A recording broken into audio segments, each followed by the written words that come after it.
لیکن یہ کہ امام مہدی کی حکومت قائم کرنے کے لیے کون لوگ آئیں گے؟ عرب جو ہیں وہ اندر سے کھوکھلے ہو چکے ہیں، عیاشی نے، دولت نے، پیسے نے، دولت، پیسہ، عیاشی، اس کی وجہ سے کھوکھلے ہو چکے ہیں۔ یہاں میں آپ کو دو حدیثیں سنانا چاہتا ہوں۔ سنن ابن ماجہ کی روایت ہے حضرت ابو ہریرہ سے رضی اللہ تعالی عنہ، قال قال رسول اللہ صلی اللہ علیہ وسلم اذا وقعت الملاحم بعث اللہ بعثا من الموالی ہم اکرم العرب فرسا واجودہ سلاحا یوید اللہ بہم الدین، رواہ ابن ماجہ عن ابی ہریرہ رضی اللہ تعالی عنہ۔ جب ملاحم کا دور شروع ہوگا تو اللہ تعالیٰ اٹھائے گا ایک لشکر یا لشکروں پر لشکر موالی میں سے۔ موالی کون ہے؟ عربوں نے جب فتح کیا تھا اس پورے علاقے کو خلافت راشدہ کے دوران، اور پھر وہ لوگ جو ہے، ایک رائے تو یہ تھی کہ انہیں غلام بنایا جائے سارے آبادیوں کو، لیکن یہ کہ حضرت عمر کا اجتہاد تھا، اس کے مطابق جو ان کو غلام نہیں بنایا گیا تو وہ موالی کی حیثیت رکھتے ہیں۔ عربوں میں دم نہیں ہے، موالی میں سے لشکر اٹھیں گے کہ جو در حقیقت حضرت مہدی کی حکومت کو قائم کریں گے۔ دوسری حدیث سنیے، عن عبداللہ ابن الحارث رضی اللہ تعالی عنہ، اور یہ ابن ماجہ کی روایت ہے، قال قال رسول اللہ صلی اللہ علیہ وسلم یخرج الناس من المشرق فیوطئون للمہدی یعنی سلطانہ، لشکر نکلیں گے، لوگ آئیں گے مشرق سے، اور وہ حضرت مہدی کی حکومت کو جمائیں گے اور قائم کریں گے۔ اب ذرا نوٹ کیجئے کہ جزیرہ نما عرب کے مشرق میں کون سے ملک ہیں؟ تین: ایران، افغانستان، پاکستان۔ یہ تین سالڈ مسلم ممالک، مسلم آبادی اکثریت۔ ویسے تو یہ کہ آگے ہندوستان میں 20 کروڑ مسلمان ہیں، لیکن وہ 20 کروڑ جو ہے وہ تو 80 کروڑ کے اندر تحلیل ہو جاتے ہیں غیر مسلموں میں، لیکن یہاں جو معاملہ ہے یہ غالب اکثریت کا۔ ان میں سے ایران کا معاملہ جہاں تک ہے، نمبر 1 یہ کہ وہ شیعہ عقائد کے حصار میں بند ہے، اس سے ادھر ادھر ہونا اس کے لیے ممکن نہیں۔ حدیث میں یہ بھی آتا کہ اصفہان سے 70,000 یہودی دجال کا ساتھ دیں گے، لیکن بہرحال خراسان ایک صوبہ ہے افغانستان کا اس وقت بھی شمال مشرقی کونے میں، مجھے امید ہے وہاں سے خیر کی، کیونکہ خراسان کا لفظ وہاں پہ شامل ہے، اور حضور کی حدیث میں بعد میں آپ کو سناؤں گا کہ خراسان سے فوجیں چلیں گی جو یروشلم کو دوبارہ حاصل کریں گی، فتح کریں گی، جیسے پہلے یروشلم کھویا عربوں نے تھا، دوبارہ حاصل کیا تھا کرد نے، کرد خون صلاح الدین ایوبی رحمۃ اللہ علیہ، ایسے اب پھر عربوں نے کھویا ہے، لیکن لینے والے خراسان سے لشکر آئیں گے۔ یخرج من خراسان رایات سود لا یردھا شیء حتی تنصب بإیلیا، خراسان کے علاقے سے کالے علم لے کر لشکر چلیں گے جن کے رخ کو کوئی موڑ نہیں سکے گا جب تک کہ وہ جا کر یروشلم میں نصب نہ ہو جائے۔ اس کے بعد نام آتا ہے پاکستان کا۔ یہ ہے میری اور آپ کی داستان، اور یہ ہے سبب جس کی وجہ سے کہ میں آپ سے یہ گفتگو کر رہا ہوں۔ اصل میں تو کس لیے؟ محض ایک علمی استفادہ، محض اپنی بات آراء کو ظاہر کرنے کا شوق نہیں، بلکہ یہ کہ اپنی ذمہ داری ہم پہچانیں کہ ہم کس مقام پر کھڑے ہیں۔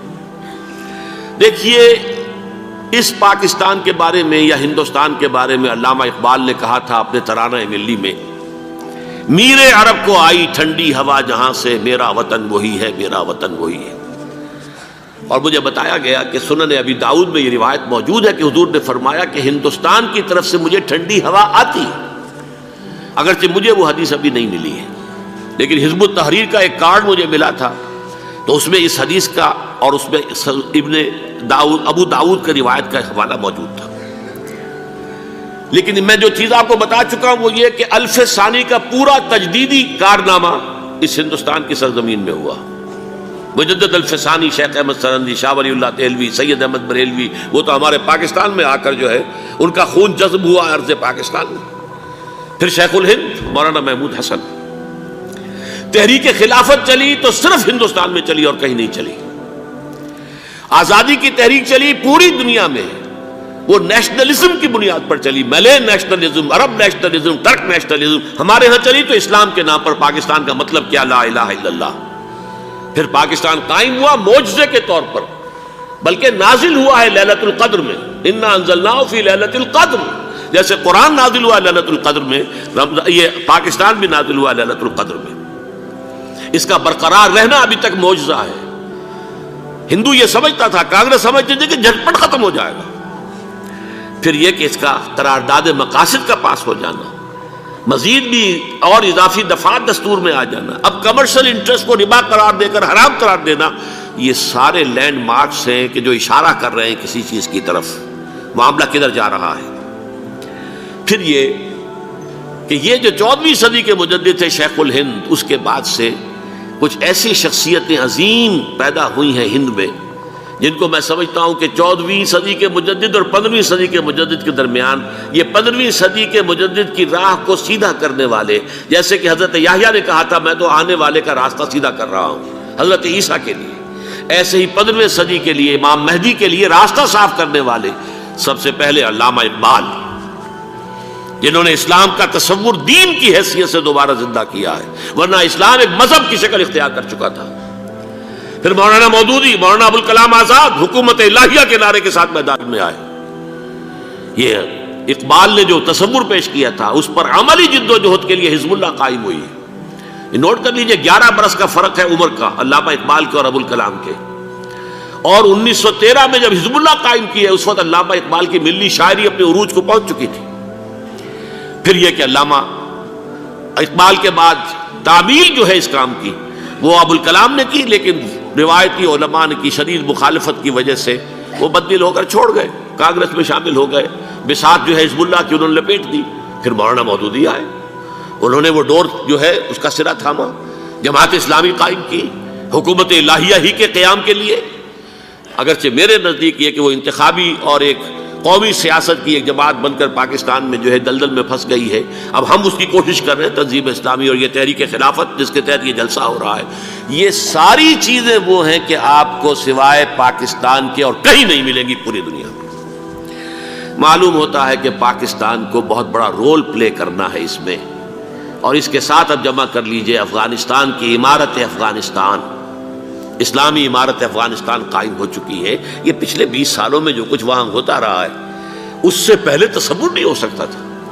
علامہ اقبال کے فرزند بھی دیکھ کر آئے ہیں، تو اگرچہ وہ خود میں سمجھتا ہوں کہ خاصے انہیں آپ لبرل کہیں، آزاد خیال کہیں، لیکن اس درجے متاثر ہو کر آئے تھے کہ انہوں نے یہ کہا افغانستان میں جو میں نے حالات دیکھے ہیں کہ اگر 2-4 اور مسلمان ملکوں کے اندر یہ نظام قائم ہو جائے تو پوری دنیا مسلمان ہو جائے گی۔ یہ سب کچھ کیسے ہو رہا ہے؟ یہ آنے والے دور کی جھلکیاں ہیں۔ Coming events are casting their shadows before. یہ سب بتا رہے ہیں کہ پاکستان افغانستان کو مل کر اس میں کوئی عظیم رول پلے کرنا ہے، اور اس کے ضمن میں اب میں علامہ اقبال کے بارے میں آخری بات کہہ رہا ہوں۔ علامہ اقبال کے بارے میں عام یہ خیال ہے، انہوں نے اپنے خطبات میں مہدی کا اور نزول مسیح کا، حالانکہ میں کل پڑھ رہا تھا مولانا سید احمد اکبر آبادی رحمۃ اللہ علیہ کا ایک مقالہ ان کا کہ علامہ اقبال نے ابن خلدون کے بارے میں یہ کہا ہے کہ مہدی کا اور نزول عیسیٰ کا دونوں کا انہوں نے انکار کیا ہے، حالانکہ ابن خلدون نے نزول عیسیٰ کا انکار نہیں کیا، صرف مہدی کا انکار کیا ہے۔ بہرحال علامہ اقبال نے خطبات میں انکار کیا ہے، لیکن یہ کہ اپنی شاعری کے اندر میں چیلنج کرتا ہوں کسی بڑے سے بڑے اقبال شناس کو، ان کا یہ شعر ذرا سنیے: خضر وقت از خلوت دشت حجاز آید بروں، کارواں زی وادی دور و دراز آید بروں۔ خضر وقت، امام وقت، رہنمائے وقت، قائد وقت، خلوت دشت حجاز، حجاز کی صحرا کی کسی خلوت گزینی سے نکل کر باہر آئیں گے۔ میں حیران ہوتا ہوں علامہ کے اس فکر پر اور اس مصرے پر۔ یہاں انہوں نے شیعہ اور سنی دونوں کے کانسیپٹ جمع کر دیے۔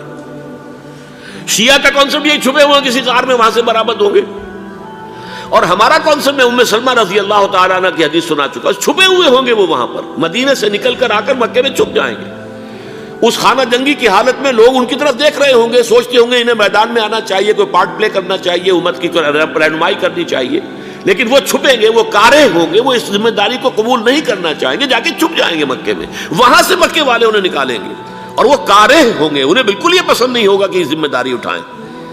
تو خضر وقت از خلوت دشت حجاز آیت بروں، کارواں زی وادی دور و دراز آیت بروں۔ کارواں جو چلے گا ان کی مدد کے لیے اس وادی دور و دراز، اس عظیم وادی دور و دراز، یہ وادی سندھ ہے۔ وادی سندھ جو ہے ہم سمجھتے ہیں کہ صرف یہ پاکستان اور پنجاب جو ہے یہ اس میں شامل ہے، سندھ اور پنجاب نہیں، افغانستان کا پورا مشرقی علاقہ اس میں شامل ہے۔ جیسے دریائے جہلم سندھ میں جا رہا ہے، جیسے دریائے گلگت سندھ میں آ کر ملتا ہے، جیسے دریائے چناب اور راوی اور جہلم اور یہ سب جا رہے ہیں اور آ رہے ہیں، اسی طرح دریائے کابل کہاں سے آ رہا ہے، دریائے گومل کہاں سے آ رہا ہے، ٹوچی کہاں سے آ رہا ہے، یہ سارا جو ہے ڈرین جو ہو رہا ہے ایسٹرن جو ہے پارٹ آف افغانستان، یہ سب وادی ہے۔ اس وادی کے یہ دو حصے ہیں، ایک حصہ جو ہے یہ ادھر پاکستان میں ہے اور اسی وادی کا دوسرا حصہ جو ہے وہ افغانستان میں ہے۔ کارواں زی وادی دور و دراز آیت بروں، کارواں چلے گا یہاں سے، یخرج ناس من المشرق یؤتون للمہدی یعنی سلطان ہی، مشرق سے فوجیں چلیں گی کہ جو مہدی کی حکومت قائم کریں گی، اور یخرج من خراسان رایات و سود، اور خراسان سے سیاہ پرچم چلیں گے کہ جن کا رخ کوئی موڑ نہیں سکے گا، حتیٰ تنصب بیلیا، یہاں تک کہ وہ جا کر یروشلم کے اندر نصب ہو جائیں گے۔ حضرات، میں ایک میری گفتگو کا حصہ باقی تھا لیکن میں اسے چھوڑ رہا ہوں، اس لیے کہ گلوبلائزیشن جو اس کی ہوگی، جو خلافت علی منہاج النبوہ کی تجدید کامل حضرت مہدی کے ہاتھوں عرب میں ہوگی، اس سے پہلے اس کے لیے محنت، کوشش، جد و جہد پاکستان اور افغانستان میں ہو چکی ہوگی جو اسے سپورٹ کرے گی اور وہاں جا کر حکومت قائم کرے گی۔ اس کے بعد گلوبلائزیشن کا جو مرحلہ اس کا ہے وہ حضرت مہدی کے ہاتھوں نہیں ہے، وہ حضرت عیسیٰ ابن مریم ان کے نزول کے بعد ہے، جن کے نزول کے بعد دجال کا خاتمہ ہوگا اور یہودیوں کا استحصال ہوگا، مسلمانوں پر بھی بڑی تکالیف عربوں پر آئیں گی، شدائد آئیں گے، لیکن یہ وہ میں حصہ ملتوی رکھتا ہوں کسی دوسری محفل اور کسی دوسری مجلس اور نشست پر۔ اب میں آپ کو ذرا اس جو انسانوں میں سے انسان دشمنی کا جن کا سب سے بڑا رول ہے، میں ان کی 2000 سالہ تاریخ کا آپ کے سامنے نقشہ رکھنا چاہتا ہوں۔ ان 1400 سال کا تو میں نے صرف 4 آپ کو پوائنٹس بتائے، موسیٰ سے عیسیٰ تک 1400 برس علیہ الصلوۃ والسلام، 2 مرتبہ عروج، 2 مرتبہ زوال، اشیریوں کے ہاتھوں پٹوائی، بابلیوں کے ہاتھوں پٹانا، گریکس کے ہاتھوں مرمت، رومنز کے ہاتھوں مرمت۔ یہ جو 2000 سال ہیں، کیونکہ اب تو ظاہر بات ہے 21ویں صدی شروع ہو گئی، 20 صدیاں حضرت مسیح کو پوری ہو گئی۔ پہلی بات نوٹ کیجئے، حضرت مسیح کی پیدائش ہے سن 1 قبل مسیح۔ یہ نقطہ آپ نے کبھی سنا ہے یا نہیں؟ جب ملینیم کا سلسلہ شروع ہوا تھا پچھلے سال تو میں نے بیان کر دیا تھا کہ ایک عجیب حساب کے اندر انہوں نے غلطی کی ہوئی ہے۔ حضرت مسیح کی پیدائش ہوئی 25 دسمبر کو، سن انہوں نے شروع کر دیا، اس کے بعد جنوری آئی تو پہلا سال شروع ہو گیا۔ اگر جنوری سے پہلا سال شروع ہوا تو یہ 6 دن جو ہے تو اس کے پچھلے سال میں تھے، لہذا کہا جائے گا کہ Jesus Christ was born 1 year before Christ, BC۔ تو 1 قبل مسیح میں حضرت مسیح کی پیدائش ہوئی۔ یہ آخری اسرائیلی نبی اور رسول، یہودی علماء کی مخالفت، دشمنی، سولی پر چڑھوا دینا میں بیان کر چکا ہوں۔ سن 33 عیسوی میں جبکہ حضرت مسیح کی عمر 33 برس تھی، اللہ تعالیٰ نے انہیں زندہ آسمان پر اٹھا لیا، لیکن یہودیوں نے اپنے خیال کے مطابق انہیں سولی پر چڑھوا دیا، ان کی موت واقع ہو گئی۔ اگرچہ اس کے بعد یہ اختلاف ہے ان میں، یہودی کہتے ہیں وہ سولی پر چڑھ گیا، ختم ہوا، مر گیا، عیسائی کہتے ہیں نہیں، انتقال ہوا ہے مسیح کا صلیب پر، لیکن پھر وہ دوبارہ زندہ ہو گئے ہیں۔ ان کی لاش ایک غار میں رکھ دی گئی تھی، وہاں ریزریکشن ہو گیا، ان کا باعث بعد الموت وہی ہو گیا، اور پھر انہیں اللہ نے زندہ آسمان پر اٹھا لیا۔ تو ہمارے اور عیسائیوں کے درمیان نوٹ کر لیجئے، یہ چیز مشترک ہے کہ حضرت مسیح آسمان پر زندہ اٹھائے گئے۔ فرق کیا ہے؟ وہ سمجھتے ہیں کہ سولی دیے گئے، سولی پر مرے، پھر زندہ ہوئے، پھر گئے۔ ہم سمجھتے ہیں کہ نہیں، وما صلبوہ وما قتلوہ، انہوں نے نہ صلیب دے سکے انہیں اور نہ انہیں قتل کر سکے، بل رفع اللہ الیہ، اللہ نے اٹھا لیا۔ پھر ہمارا اور یہ اس کا عیسائیوں کا ایک اور اتفاق ہے، سیکنڈ کمنگ آف جیسس، حضرت مسیح دوبارہ آئیں گے، یہ عیسائیوں کا بھی عقیدہ ہے اور ہمارا بھی۔ بہرحال تو جیسا کہ میں نے عرض کیا کہ اس وقت یہ عذاب استیصال، عذاب اکبر کے مستحق ہو چکے تھے، لیکن اللہ نے ان کی مدت دراز کی ہے، لیکن ان پر دنیاوی عذاب کا ایک کوڑا جو ہے اللہ تعالیٰ کی طرف سے اسی وقت برسا۔ دنیاوی عذاب دنیا میں رہتے ہوئے ختم نہیں کیا گیا۔ 37 برس بعد، حضرت مسیح کے رفع سماوی کے 37 برس بعد، سن 70 میں یہودیوں نے بغاوت کی رومیوں کے خلاف۔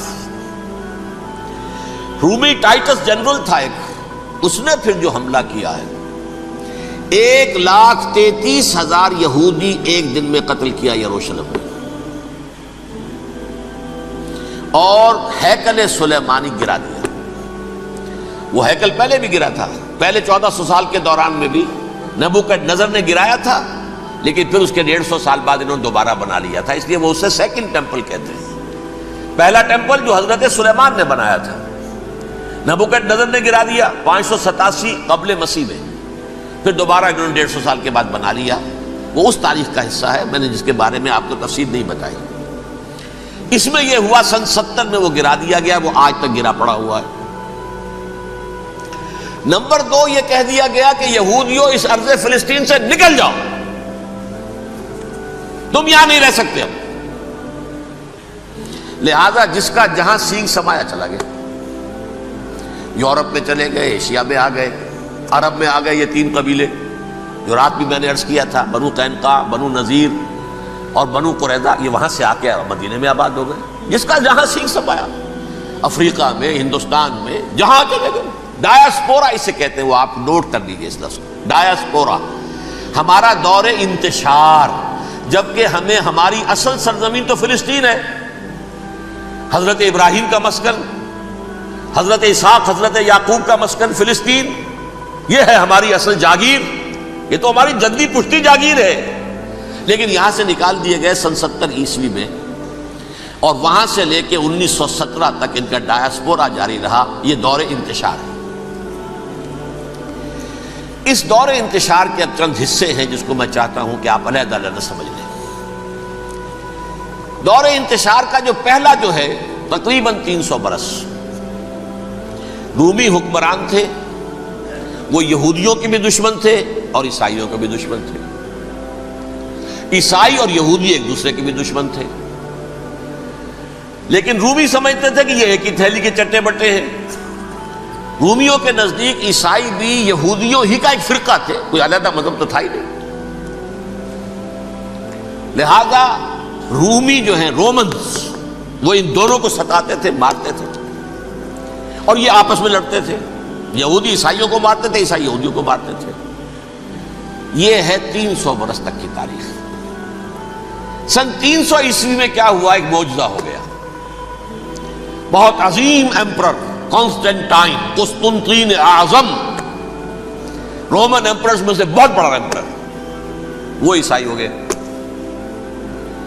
اب تو معاملہ بالکل تلپٹ ہو گیا، پوری سلطنت عیسائی ہو گئی۔ اب عیسائیوں کے عیش ہو گئے اور یہودیوں پہ مار پڑنی شروع ہوئی۔ اب عیسائیوں کا آپ خود سوچئے کہ جنہیں وہ خدا بنا بیٹھے ہیں، خدا کا بیٹا قرار دے رہے ہیں، ان کے قاتل کون؟ یہودی، بدماش۔ لہذا ان کی وہ پٹائی شروع ہوئی ہے یورپ میں، پوری رومن امپائر میں، انہیں ذلیل کیا گیا، شہروں میں آمد بند، علیحدہ رہو، گھیٹوز کے اندر رہو۔ یہودی کا نام جو ہے وہ گالی بن گیا، جیسے آج بھی یہودی گالی کہتے ہیں، جیسے خنزیر کا لفظ، وہ بھی اللہ کی مخلوق ہے، لیکن آپ کو معلوم ہے کوئی شخص زبان پہ نام نہیں لانا چاہتا خنزیر کا، سور کا، ہے تو مخلوق وہ بھی ایک حیوان ہے۔ ایسے ہی یہ ہے یہودی، یہودی گالی، جیوٹ گالی۔ لہذا ایک طرف تو ان دونوں کے درمیان دشمنی، جس کو قرآن کہتا ہے وَأَغْرَيْنَا بَيْنَهُمُ الْعَدَاوَةَ وَالْبَغْضَاءَ، ہم نے ان کے مابین دشمنی جو ہے پیدا کر دی ہے۔ اور جب یہ پوری سلطنت عیسائی ہو گئی تو قافیہ تنگ ہو گیا یہودیوں کا، اب آئیے 571 عیسوی، یعنی جبکہ ڈائسپورا کو کتنا عرصہ ہو چکا تھا؟ 500 برس۔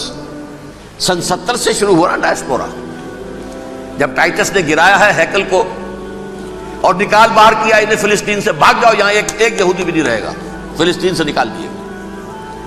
اس کے پورے 500 برس بعد سن 571 عیسوی میں حضور کی پیدائش ہوئی، ولادت باسعادت محمد رسول اللہ صلی اللہ علیہ وسلم۔ 610 میں آپ پر وحی کا آغاز ہوا، لیکن حضور کے ساتھ ان کا معاملہ کیا رہا؟ اول تو جبکہ حضور ابھی مکے ہی میں تھے، یہودیوں نے ریشہ دوانیاں شروع کر دی حضور کے خلاف۔ قریش مکہ کو سکھاتے تھے، پڑھاتے تھے، ان سے یہ پوچھو، ان سے یہ پوچھو، یہ اس طرح تنگ کرو، ان سے یہ امتحان لو، یہ آپ کے علم میں ہے۔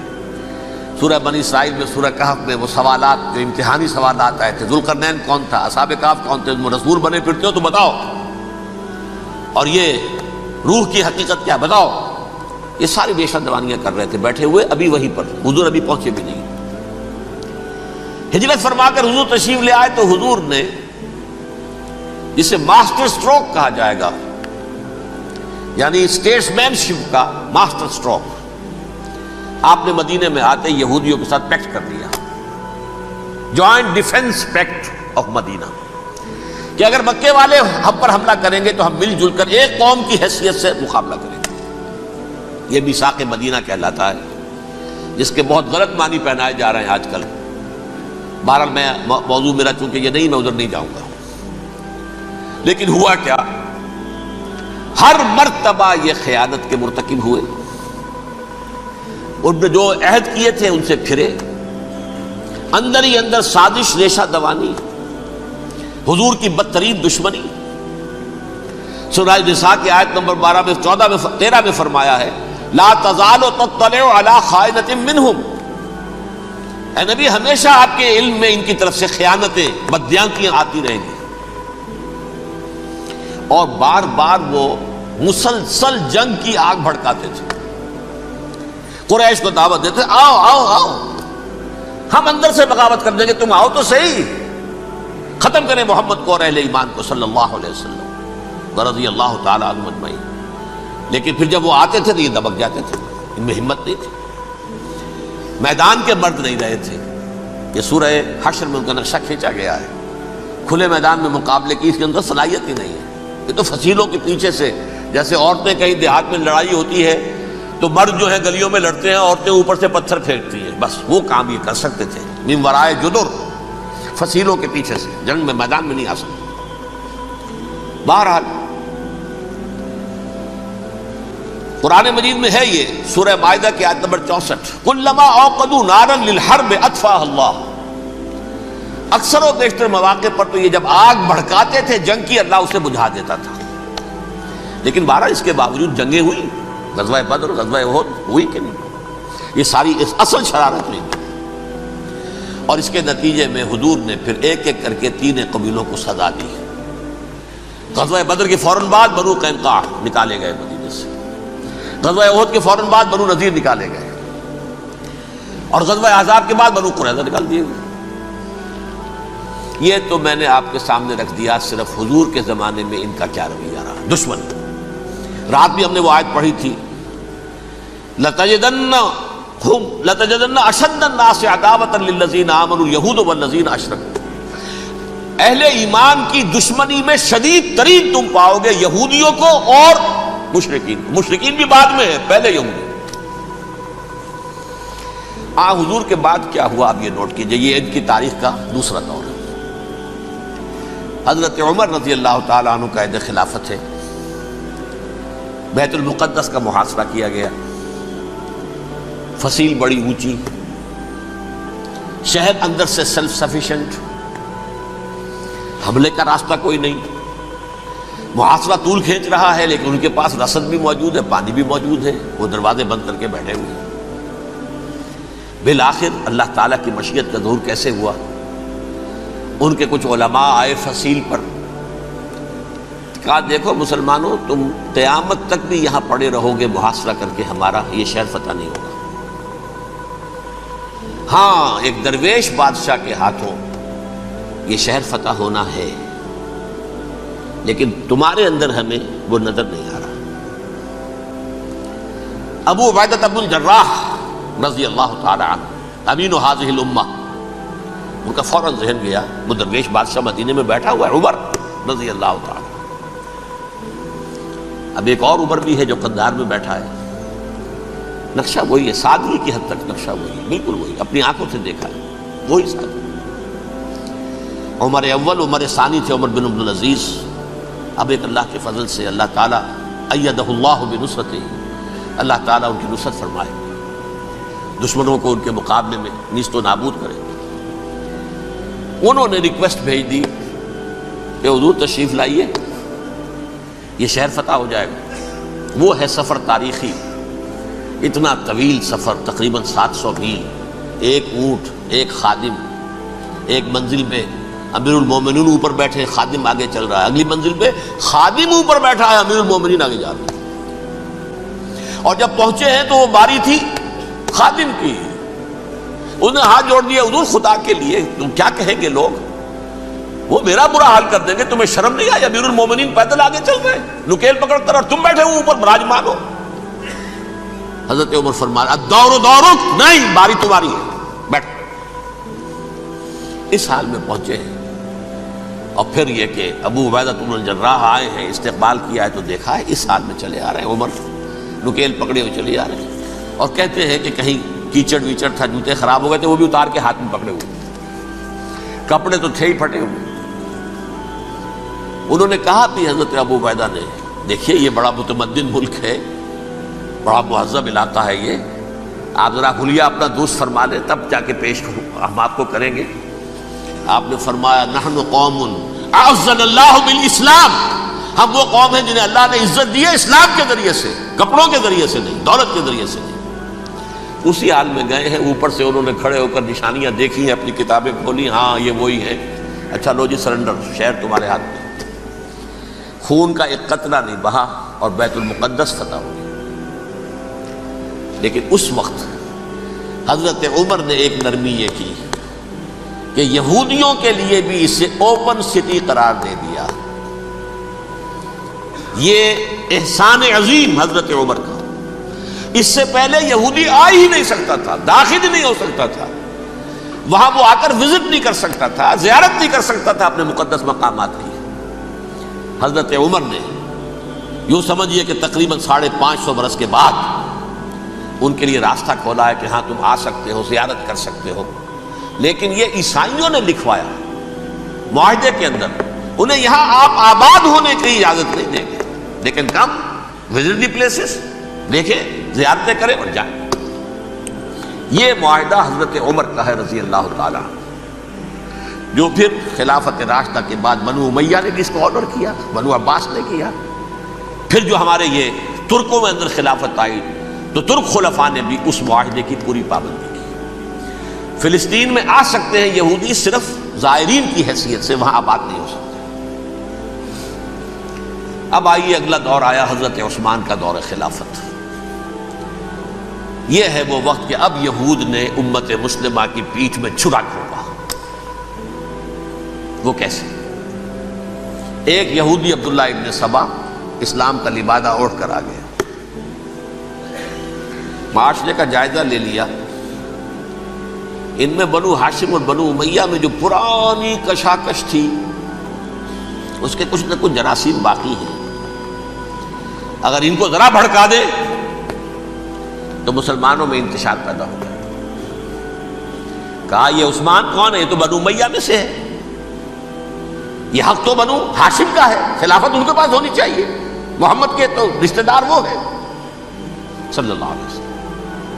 عوام الناس کے اندر بات پھیلنی شروع ہوئی، پھر ایک بڑی سازش کے انداز میں حضرت عثمان کے خلاف پروپیگنڈا، حضرت عثمان کے جو عاملین تھے، گورنر تھے، ان کے خلاف پروپیگنڈا، اور ایسی ہوشیاری کرتے تھے کہ کوفے میں کوفے کے حاکم کے خلاف کچھ نہیں کہنا، اجی مصر میں یہ ہو رہا ہے، اجی شام میں یہ ہو رہا ہے، اجی یہ جو عثمان ہے وہ یہ کر رہا ہے، یہ ظلم ہو رہا ہے، یہ لوٹ مار ہو رہی ہے، یہ خیانتیں ہو رہی ہیں۔ اب نہ تو اس زمانے میں مینز آف کمیونیکیشن، کیسے تصدیق کریں گے؟ افواہیں تو آپ آج کراچی کے اندر شروع ہو جائے تو پتہ نہیں چل سکتا کسی کو کہ کیا اس میں صداقت ہے کیا جھوٹ ہے. اور بری بات جو ہے فطرت انسانی کی کمزوری ہے وہ فوراً قبول کرتا ہے. کسی کے بارے میں اچھی بات ماننے کو تیار نہیں ہوتا لیکن بری بات تو فوراً تیار ہے. بہرحال یہ فتنہ انہوں نے اٹھایا، حضرت علی کی الوہیت کا فتنہ اٹھایا، حضرت عثمان کے خلاف الفتنۃ الکبریٰ برپا کیا. حضرت عثمان شہید ہوئے. اس کے بعد 5 برس تک مسلمان ایک دوسرے کی گردنیں کاٹتے رہے، باہمی خانہ جنگی ہوئی. امت کو وہ زخم لگایا ہے جو آج تک جس سے خون رس رہا ہے. یہ شیعان عثمان اور شیعان علی تھے جو بعد میں پھر سنی اور شیعہ ہو اور آج تک ہی. فتنہ کس نے جگایا؟ ایک عبداللہ ابن سبا یہودی اور اس کے کارندے، شیطان کا ایجنٹ، اور انسانوں میں سے بھی اس کے جو بھی حواریین تھے اور شیطانوں کے اندر سے بھی تھے، انہوں نے بھی اس آگ کو بھڑکایا. یہ آپ سوچ لیجئے کہ یہ کس نے وہ زخم لگایا؟ یہودی. اگلا دور آیا، خلافت راشدہ ختم ہوئی، بنو امیہ کا بھی دور کافی گزر گیا. طارق ابن زیاد 712 عیسوی میں حملہ کرتے ہیں اسپین پر. اسپین اس وقت عیسائیت کا بہت بڑا گڑھ، بڑے کٹر ترین عیسائی جو ہے وہ اسپین میں تھے. لہذا یہودیوں کی وہاں بہت پٹائی ہوتی تھی، یہ میں بتا چکا ہوں. دشمنی تھی ان کی تو چلی آ رہی تھی عیسائیوں کے ہاتھوں یہودیوں کی. وہ تو سن 300 عیسوی سے ایمپرر کانسٹنٹائن کے بعد سے شروع ہو گئی تھی. اس حوالے سے یہودیوں نے اس وقت چالاکی یہ برتی، کچھ راستے واسطے بتائے، کچھ مدد کی طارق ابن زیاد کی. طارق ابن زیاد نے انہیں اپنا محسن سمجھا. ہسپانیہ فتح ہو گیا تو یہودی چونکہ محسنین کی فہرست میں آ چکے تھے، انہیں بہت اقتدار نصیب ہوا. بڑی سپورٹ مسلمانوں نے دی. ان کے بڑے بڑے علماء جو ہیں اسی دور کے اندر پیدا ہوئے، بڑے بڑے تھنکرز ان کے اسی دور میں پیدا ہوئے. بن گوریون جو کہ ایک وزیر اعظم تھا اسرائیل کا، اس نے یہ لکھا ہے اپنی کتاب میں، Muslim Spain was the golden era of our diaspora. وہ ڈائسپورا جو 70 عیسوی سے شروع ہوا تھا اور 1917 عیسوی تک جاری رہا ہے، اس میں سے گولڈن ایرا ہمارا جو تھا وہ مسلم اسپین تھا. ہسپانیہ میں بیٹھ کر ہم نے عیش کیے. لیکن وہاں سے انہوں نے اور جو کچھ کیا، یہ تو داستان کے تو بہت سے گوشے ہیں، لیکن میں جس اسٹریٹ لائن میں چل رہا ہوں اس کے اعتبار سے ایک بات سمجھ لیجیے. وہاں بیٹھ کر انہوں نے اب عیسائیت کی پیٹھ میں چھرا گھونپا،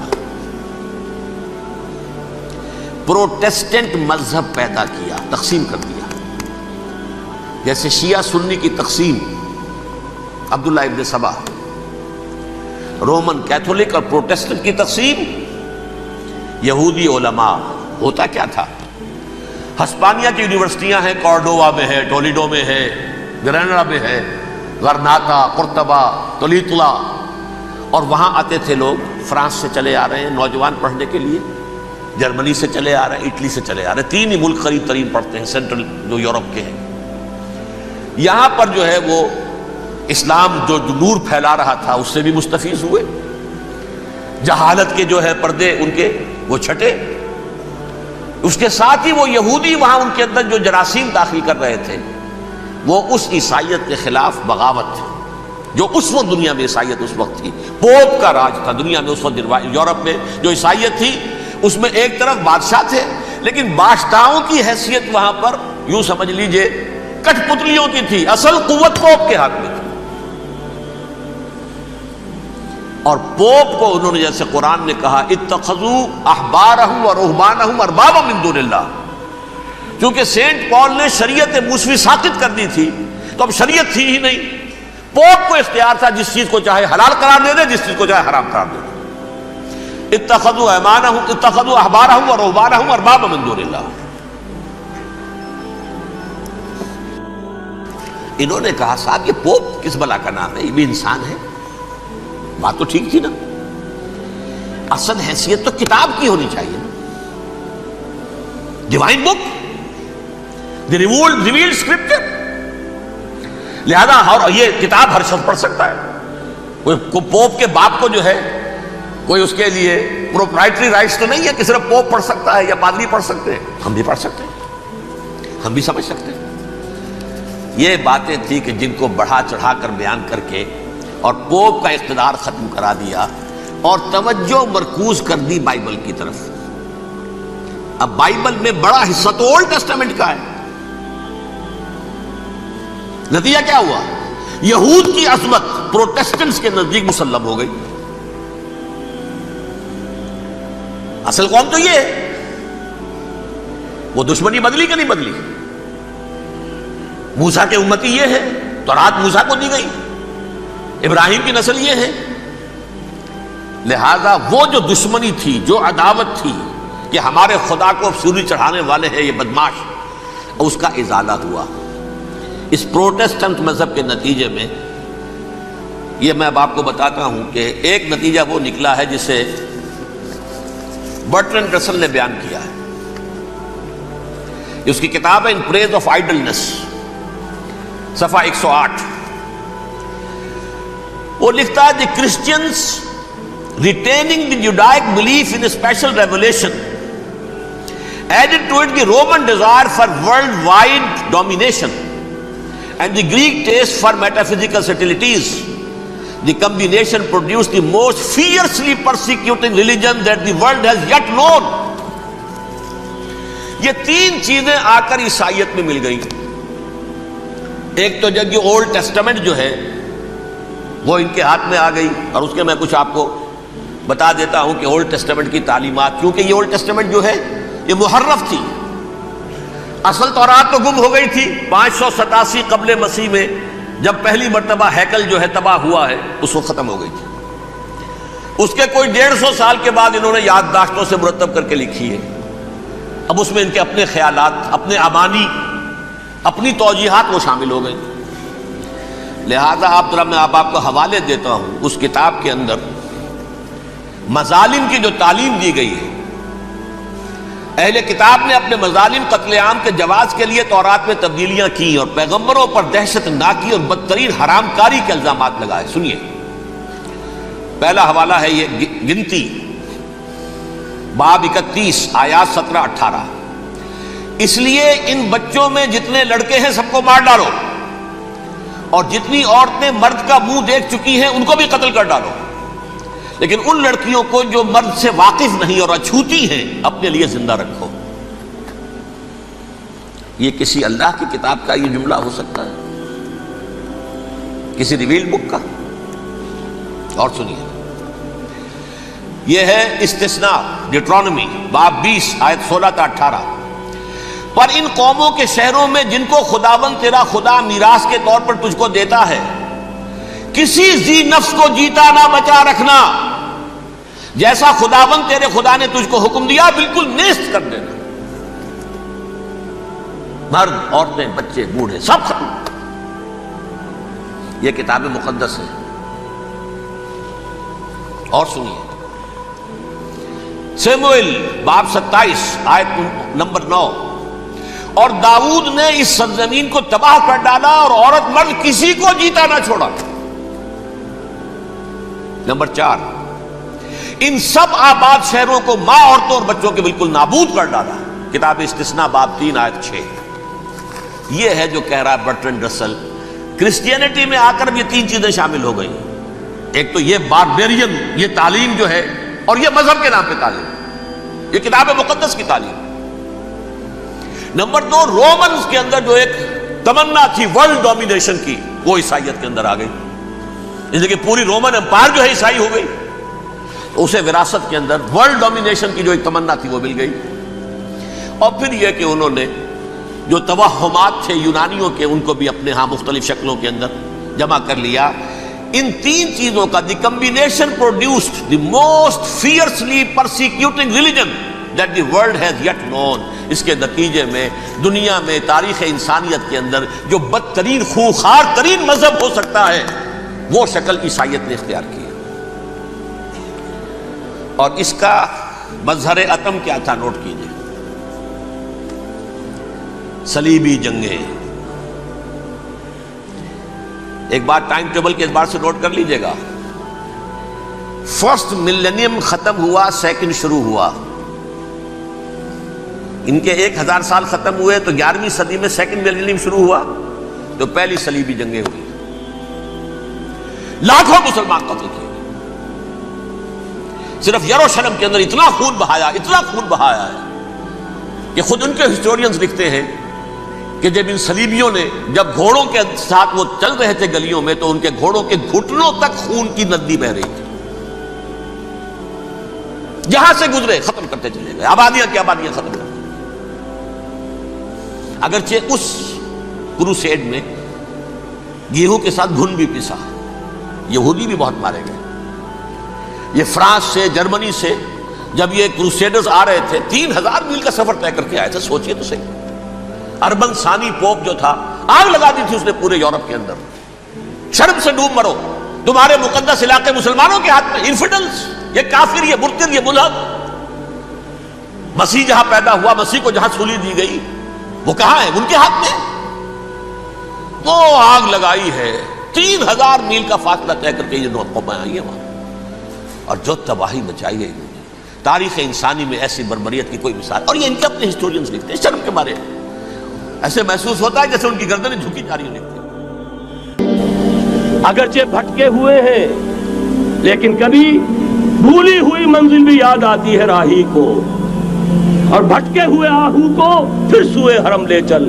اس کی ضرورت ہے مسلمان کو پھر اس کا مقصد یاد دلایا جائے. پاکستان اس لیے نہیں بنایا گیا تھا کہ ہمارے ہاں ٹاٹے اور برلے نہیں تھے تو ہمارے پاس اس کے بھی باپ وجود میں آ جائیں, اس لیے تو نہیں بنایا گیا تھا.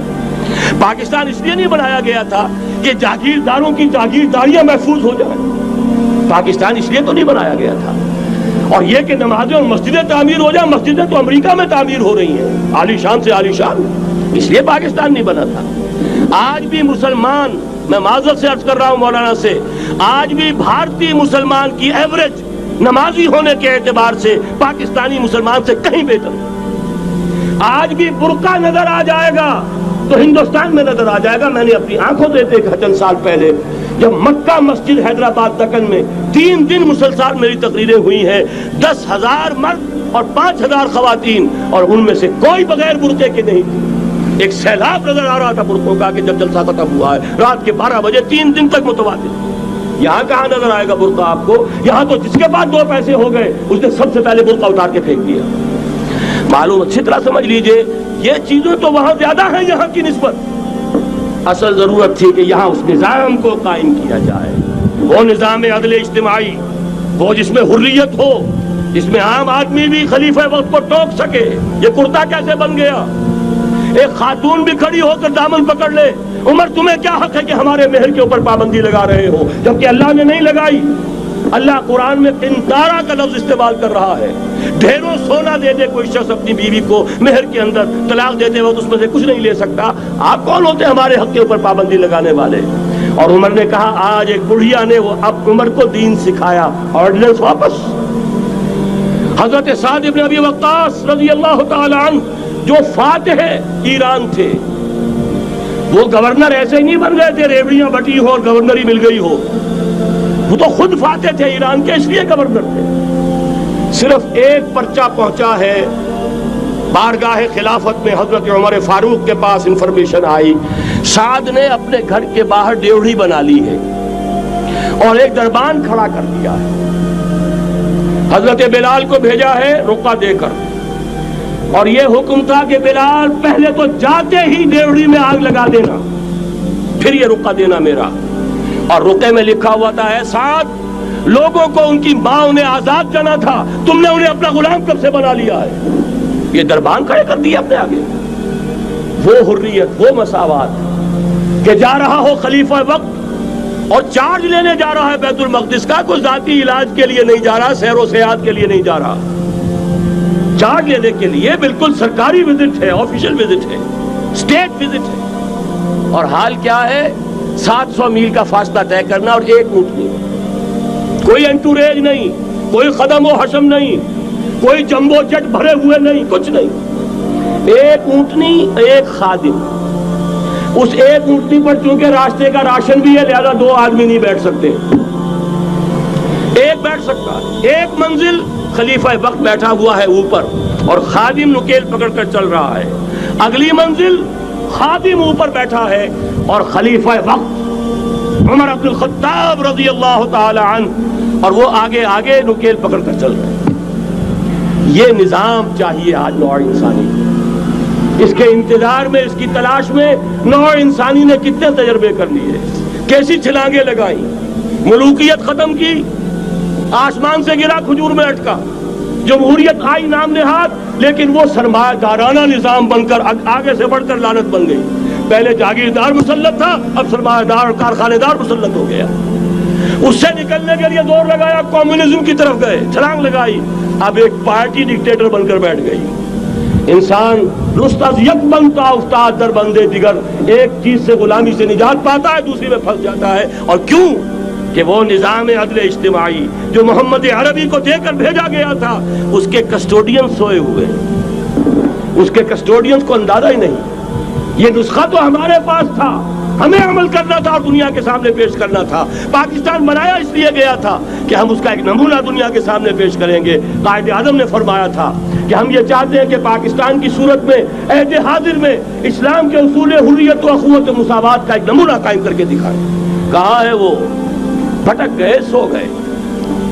وَلَنُذِيقَنَّهُم مِّنَ الْعَذَابِ الْأَدْنَىٰ دُونَ الْعَذَابِ الْأَكْبَرِ، بڑے عذاب سے پہلے چھوٹا عذاب کا مزہ چکھائیں گے۔ لَعَلَّهُمْ يَرْجِعُونَ، شاید کہ لوٹ آئیں۔ کوئی عجب نہیں اس عذاب الادنیٰ کے بعد ہم جاگے نہیں، ہوش میں نہیں آئے، کوئی عجب نہیں کہ بڑے عذاب کا کوڑا ہماری پیٹھوں پر برس جائے۔ لیکن مجھے یہ یقین ہے، نوٹ کر لیجئے، اگر یہ دوسرا امکان ہو گیا، خدا نہ خواستہ اللہ کے عذاب کا کوڑا ہماری پیٹھ پر برسا، مجھے یقین ہے اللہ ہندوؤں کو مسلمان بننے کی توفیق دے گا، لیکن اسلام کا بول بالا اسی خطے سے ہوگا۔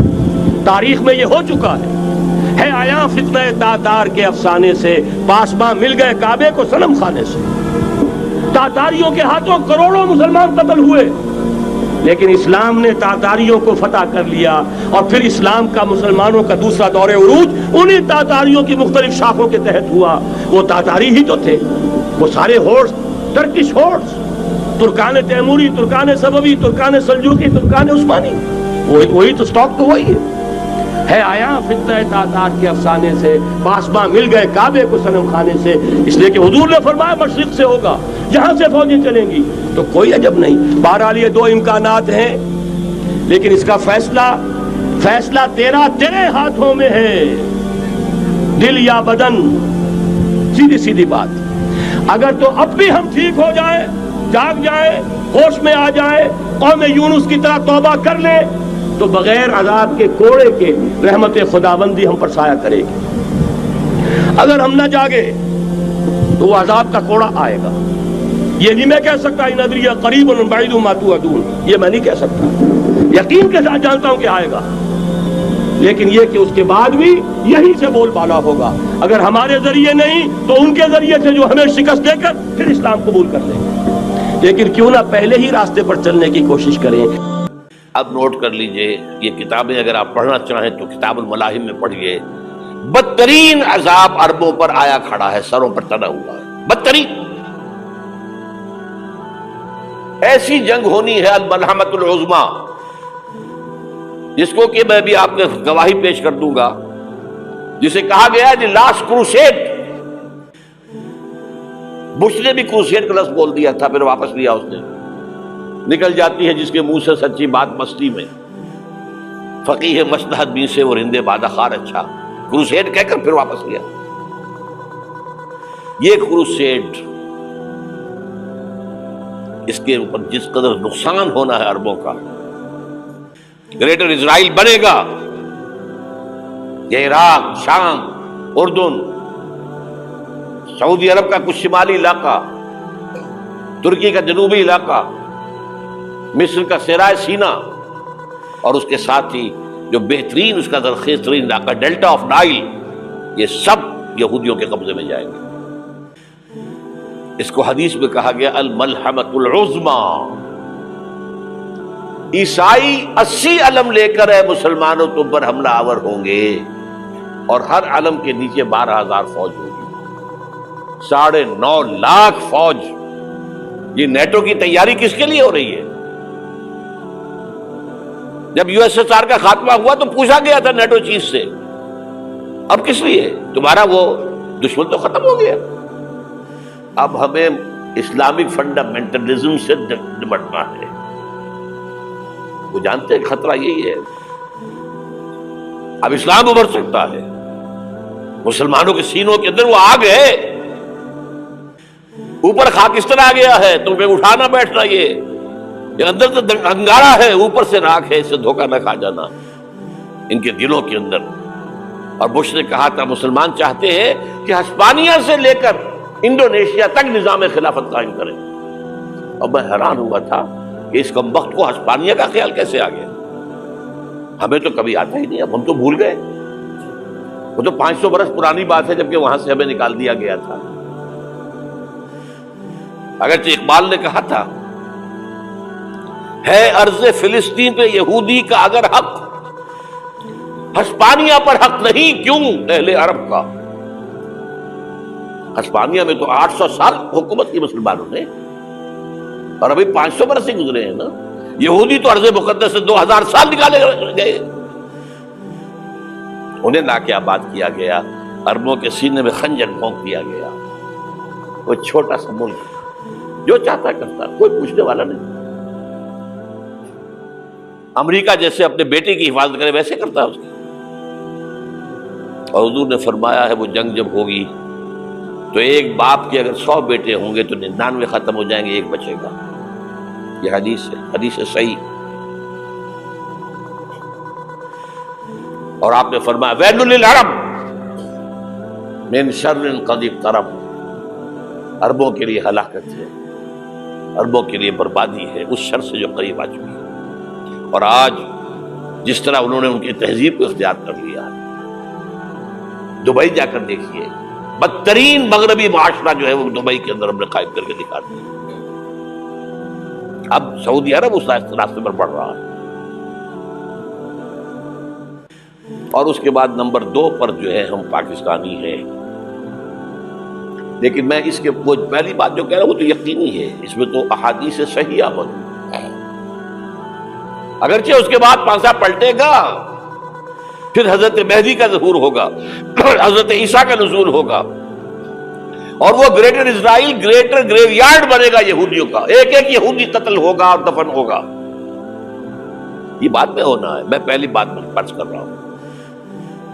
وہ پانسا پلٹے گا جب پلٹے گا. ابھی جو سامنے ہے وہ کیا ہے؟ جسے ملحمۃ العظمیٰ کہا حضور نے، جسے آرمگیڈون کہتے ہیں عیسائی.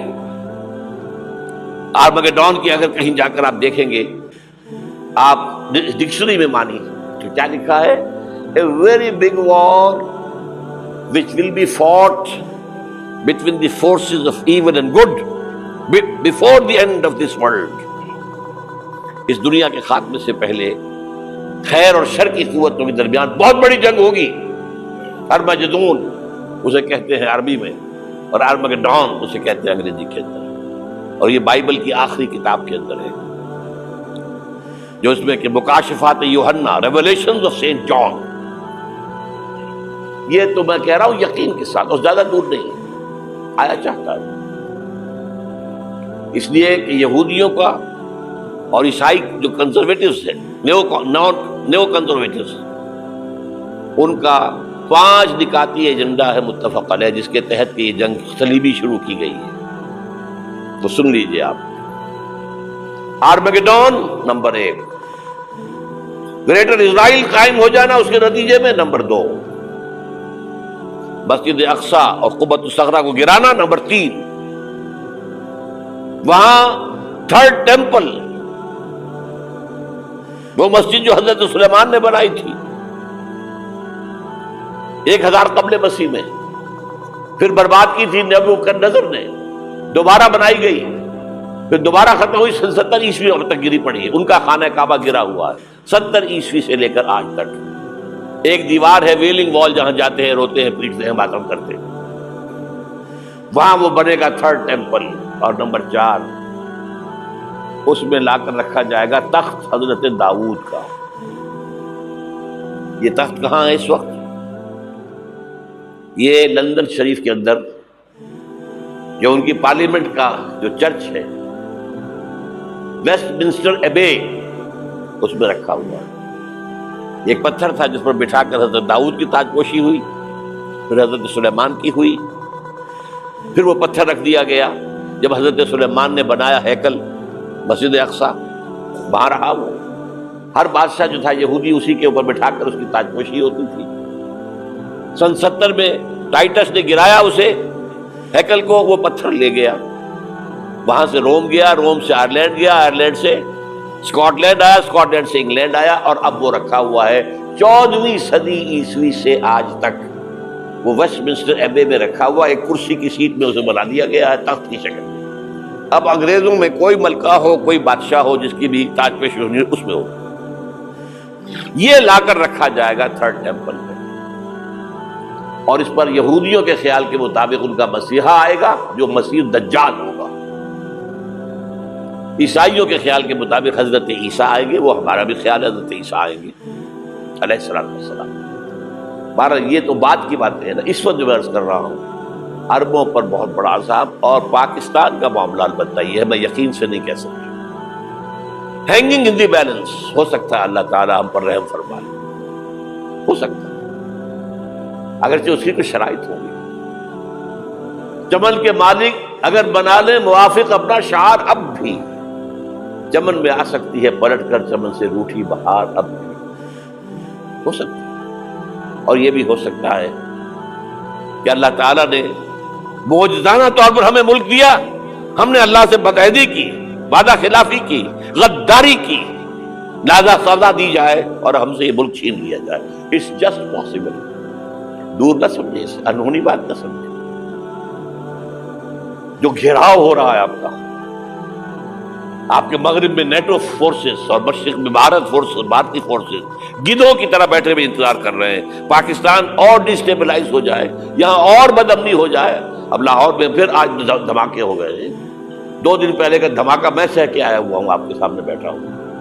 وہ جانیں بچی ہیں جو ہماری اکیڈمی کا حشر ہوا، وہ میں آپ کو نہیں بتا سکتا.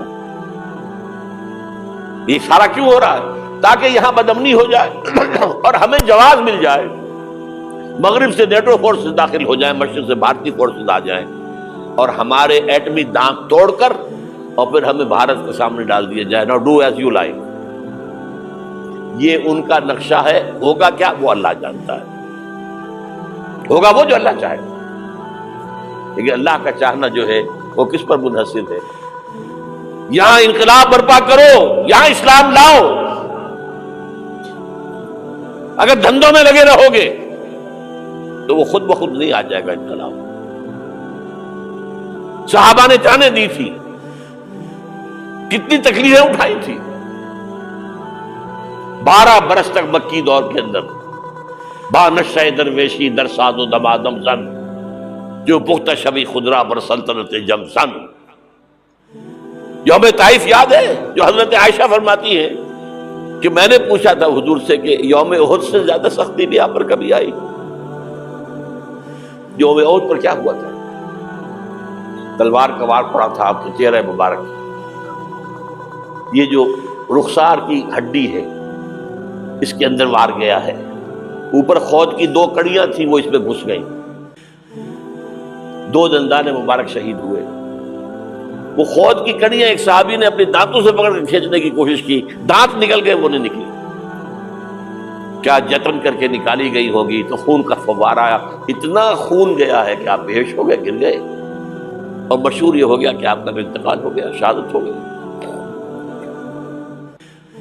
یہ سیرت کبھی پڑھی ہے؟ حضرت عائشہ کے ہوش کا تو یہی دور تھا نا. یوم طائف میں جو کیا تھی، بچی تھی، انہیں کیا پتا کیا ہو رہا ہے حضور کے ساتھ. 3 دن تک حضور مکے کی گلیاں اور وہاں کے اوباش لوگ پتھراؤ کر گئے تھے اس امید میں کہ شاید وہاں کا کوئی سردار ایمان لے آئے. تو یہاں تو ابو طالب بھی فوت ہو گئے. یہی دنیاوی سہارا تھا، خاندانی سہارا تھا ابو طالب کے ذریعے. اور گھر میں ایک دلجوئی کرنے والی رفیقہ حیات تھی، وہ بھی، ان کا بھی انتقال ہو گیا. آپ نے کہا یہ عام الحزن ہے. اب تو سب کو طے ہو گیا قریش کو کہ اب جیسے قتل کر دو. اسی لیے آپ گئے طائف، شاید وہاں کا کوئی بڑا سردار مانے ایمان لے آئے مجھ پر تو میں اپنا مرکز ادھر شفٹ کر دوں. تینوں سے ملے ہیں، تینوں نے وہ جواب دیے ہیں، نکل جاؤ یہاں سے. میں تمہارے ساتھ بات بھی کرنے کو تیار نہیں. اچھا تمہارے سوا کوئی نہیں ملا تھا اللہ کو نبی بنا کر بھیجنے کے لیے؟ دیکھو جاؤ، میں بات نہیں کرنا چاہتا، ہو سکتا ہے میں بے عزتی کر بیٹھوں، واقعی تم اللہ کے نبی ہو تو میں مارا جاؤں گا، جاؤ جاؤ جاؤ. یہ سلوک محبت کے ساتھ ہوا.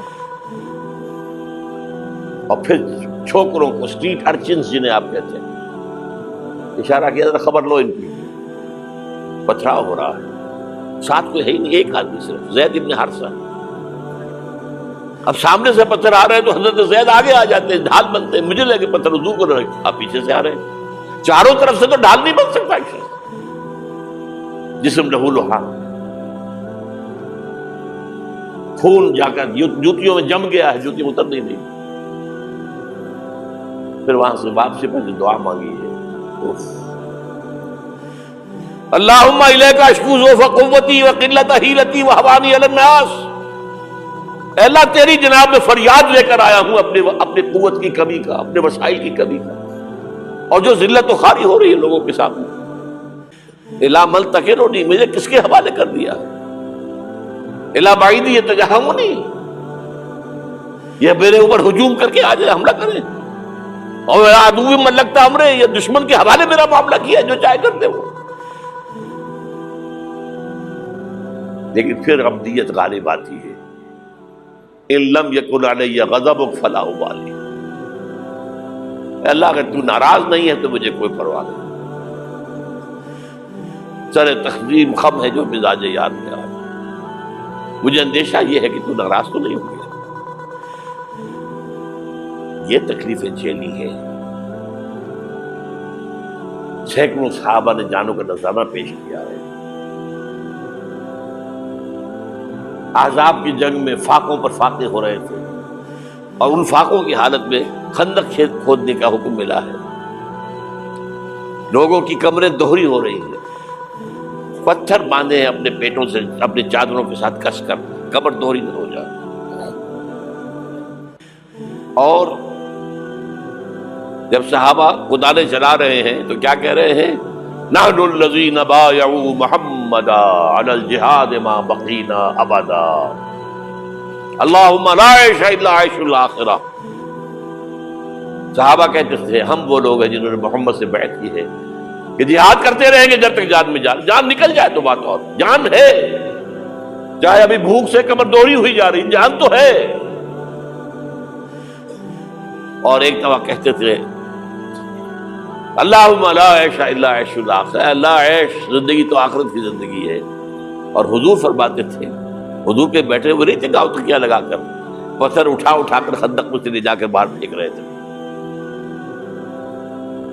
جب صحابہ کہتے ہیں اللہم لا عیش الا عیش الاخرہ، حضور فرما رہے ہیں فاغفر الانصار والمہاجرہ، اے اللہ ان انصار اور مہاجرین کی مغفرت فرما دے. پھر حضور کی خدمت میں کچھ لوگ آئے، حضور اب یہ فاقہ ناقابل برداشت ہو گیا، دیکھیے ہم نے یہ پتھر باندھے ہوئے اپنے پیٹ کے ساتھ. حضور نے کرتا اٹھا کر دکھایا، وہاں 2 پتھر باندھے ہوئے. یہ ہے سیرت النبی. آپ کس چیز کو سیرت النبی سمجھتے ہیں؟ بہرحال اس موضوع پر میری ایک کتاب ہے منہج انقلاب نبوی، کہ انقلاب کیسے آیا تھا. اگر دل میں ذرا بھی آرزو پیدا ہو گئی ہو کہ اللہ قبول کر لے مجھے قبول کر لے اس کام کے لیے، تو وہ کتاب آپ کے لیے مسٹ ہے، اس کا پڑھنا.